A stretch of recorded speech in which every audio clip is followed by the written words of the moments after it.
오늘 우리 주신 하나님 말씀은 시편 104편 1절에서 5절입니다. 오늘 내일 시편 104편 말씀 보고 수요일부터는 사도행전 말씀을 시작하겠습니다. 시편 104편 1절에서 5절, 구약성경 877페이지입니다.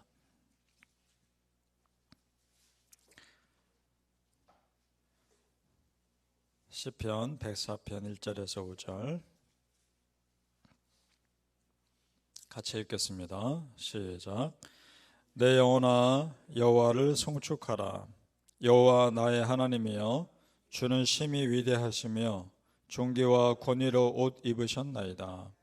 주께서 옷을 입음같이 빛을 입으시며 하늘을 휘장같이 치시며 물에 자기 누각의 들보를 얹으시며 구름으로 자기 수레를 삼으시고 바람 날개로 다니시며 바람을 자기 사신으로 삼으시고 불꽃으로 자기 사역자를 삼으시며 땅에 기초를 놓으사 영원히 흔들리지 아니하게 하셨나이다.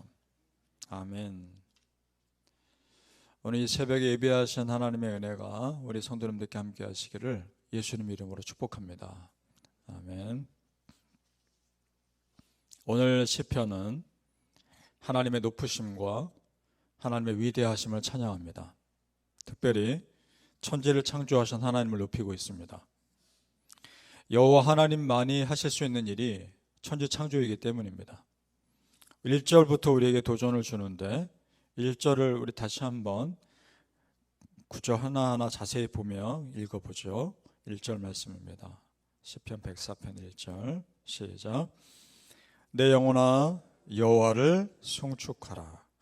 여호와 나의 하나님이여, 주는 심히 위대하시며 존귀와 권위로 옷 입으셨나이다.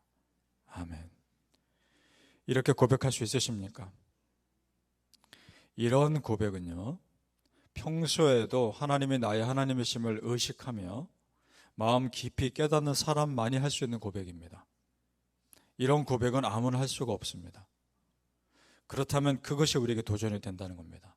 자, 성도님들, 우리는 주일만 크리스찬이 아닙니다. 주중에도 크리스찬입니다. 오히려 주중에 더 하나님 믿는 자로 살아야 사명이 우리에게 있습니다. 왜냐? 우리에게 맡겨주신 이 삶들은 하나님께서 나에게 맡겨주신 선교 현장이기 때문에 그렇습니다. 여러분의 삶은 선교지입니다. 그러니까 여러분은 지금 삶을 선교사로 사시는 겁니다. 믿습니까? 꼭 해외 나가서 선교하는 것만이 선교가 아니라 지금 내 살아가는 동안에 예수 믿는 자임을 드러내며 나로 인해 누군가 예수 믿는 사람이 생긴다면 그것은 선교사로 사는 겁니다. 자, 그렇게 하나님을 의식하고 살아가시며 삶에서 하나님 높이며 사시기를 축복합니다. 아멘. 그리고 오늘 시편 기자가 하나님이 어떤 분인지 정확히 압니다. 친근하신 하나님이기 전에 천지를 창조하신 만군의 여호와 하나님이심을 분명히 압니다. 그래서 하나님을 경외하고 있습니다. 그렇습니다. 우리가 하나님을 편하게만 생각한 나머지 하나님 말씀대로 살지 않는 것을 가볍게 여겨서는 안 됩니다. 우리 하나님 두려운 분이고 우리 하나님 우리가 함부로 생각할 수 있는 그런 분이 아닙니다. 우주를 창조하셨고 혼돈의 상태에서 질서를 잡아 가셨습니다. 그것을 오늘 9절에서는 천지를 창조하시는 것에 예를 들어 있고 땅과 바다를 엄격하게 구분하는 것으로 예를 듭니다. 그렇지 않았다면 바다가 범람하여 땅을 침범했을 겁니다. 자, 6절로 내려가 보시죠. 시편 104편 6절에 어떻게 질서를 잡아가신 하나님을 예로 드는지를 보죠. 같이 읽습니다. 시작. 옷으로 덮음같이 주께서 땅을 깊은 바다로 덮으심에 물이 산들 위로 솟아 올랐으나. 자, 땅과 바다의 경계가 분명하게 나누기 전에 아직 혼란한 상태를 말합니다. 그때 땅 위에 하나님이 물을 덮으시고 바다를 덮으셔서 우리가 아는 그런 대양을 만드십니다. 거대한 바다를 만드십니다. 그런데 그 거대한 바다가 땅 모두를 덮지 못하도록 경계를 만드셨습니다. 그래서 그것이 육지가 되어 우리가 살 수 있는 땅이 된 겁니다. 그 9절을 또 내려가 보시죠. 시편 104편 9절 같이 읽습니다. 시작. 주께서 물의 경계를 정하여 넘치지 못하게 하시며 다시 돌아와 땅을 덮지 못하게 하셨나이다. 자, 물의 경계를 정하시고 땅을 덮지 못하게 하셨습니다. 그래서 우리가 삽니다. 자, 성도님들, 그러니까 우리가 아는 해안선이 생긴 것이고 땅과 바다가 구분이 된 겁니다. 우리가 이 땅에 살면서 땅과 바다 당연히 있는 것이라 생각하지만 그렇지 않다는 겁니다. 하나님이 그렇게 정하신 겁니다. 우리가 사는 동안에 하나님의 손길이 닿지 않는 곳이 없습니다. 자, 그러면 생각해 보자는 거죠. 그런 하나님이 내 삶을 어떻게 인도하시겠냐는 겁니다. 세밀한 인도하심과 철저한 인도하심으로 우리 삶을 지켜주실 거란 말입니다. 믿습니까? 그 믿음으로 살아갑시다. 하나님의 일하시면은 철저함과 질서가 있습니다. 우리가 지금까지 새벽에 창세기부터 요한계시록까지 쭉 성경 전체를 보면서 항상 느끼는 것이 있습니다. 우리 하나님 정말 일을 대충대충 하시는 분이 아니구나. 꼼꼼하게 하시고 철저한 계획 속에서 하시는 분이구나. 그 하나님의 세밀하심과 한치의 오차도 없으신 일하심이 창조사역과 구원사역을 완성하신 겁니다. 그 하나님의 완벽하심이 내 삶도 그렇게 인도하실 겁니다. 정말 믿습니까? 그래서 우리는 두려워하지 않습니다. 오늘 말씀 우리 삶에도 적용해 보죠. 자, 이런 겁니다. 여러분, 바다가 땅을 넘지 못하도록 경계를 정하신 것처럼 아무리 어둠의 영들이 나를 공격한다 할지라도 내 삶을 침범하여 나를 넘어뜨리지 못하도록 하나님은 경계를 정하셨습니다. 그래서 내 삶을 침범하지 못하도록 보호해 주셨습니다. 그 보호하시는 손길이 있었기에 바다가 땅을 침범하지 못한 것처럼 어둠의 영들이 나를 침범하지 못함으로 내가 여기까지 살아있는 겁니다. 믿으십니까? 출애굽 때 홍해를 건넌 사건을 생각해 볼까요?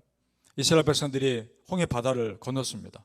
바다가 이스라엘 백성들을 털끝 하나 건드리지 못했습니다. 그런데 그랬던 바다가 애굽 군대가 들어오자 한 번에 덮어버립니다. 하나님의 보호의 손길이 거두어가자 바다는 사람을 덮는 겁니다.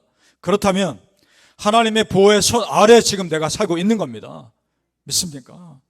시편 118편 16절에 여호와의 오른손이 높이 들렸으며 여호와의 오른손이 권능을 베푸시는도다 선포합니다. 성경에서 오른손은 하나님의 강력한 도우심입니다.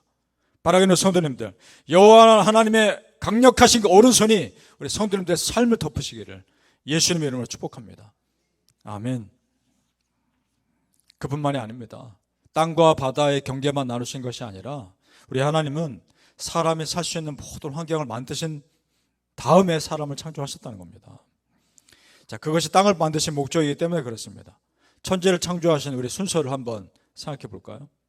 자, 땅과 바다, 해와 달, 식물들, 동물들, 바다의 물고기들 그런 것들이 있기 전에 만약 사람을 창조했다고 생각해 보십시오. 어떻게 삽니까? 사람이 살 수 있는 모든 것들을 다 만드신 다음에 사람을 창조하셨습니다. 그것이 창조의 목적입니다. 사람을 창조하시고 하나님이 특별한 표현을 하시죠. 누구의 형상대로? 하나님의 형상대로 만드셨다라고 말씀하십니다. 그러니까 하나님은 하나님의 창조의 완성은 여러분인 겁니다. 여러분 정말 그것만으로도 존귀한 존재들인 겁니다. 시편 104편 10절에서 11절로 내려가 보시죠. 하나님이 사람을 창조하시고 그 사람이 살 수 있는 환경을 만들어 가신 것을 기록합니다. 시편 104편 10절에서 11절 같이 읽습니다. 시작. 여호와께서 샘을 골짜기에서 솟아나게 하시고 산 사이에 흐르게 하사 각종 들짐승에게 마시게 하시니 들나귀들도 해가라며. 자, 거기까지 봅니다.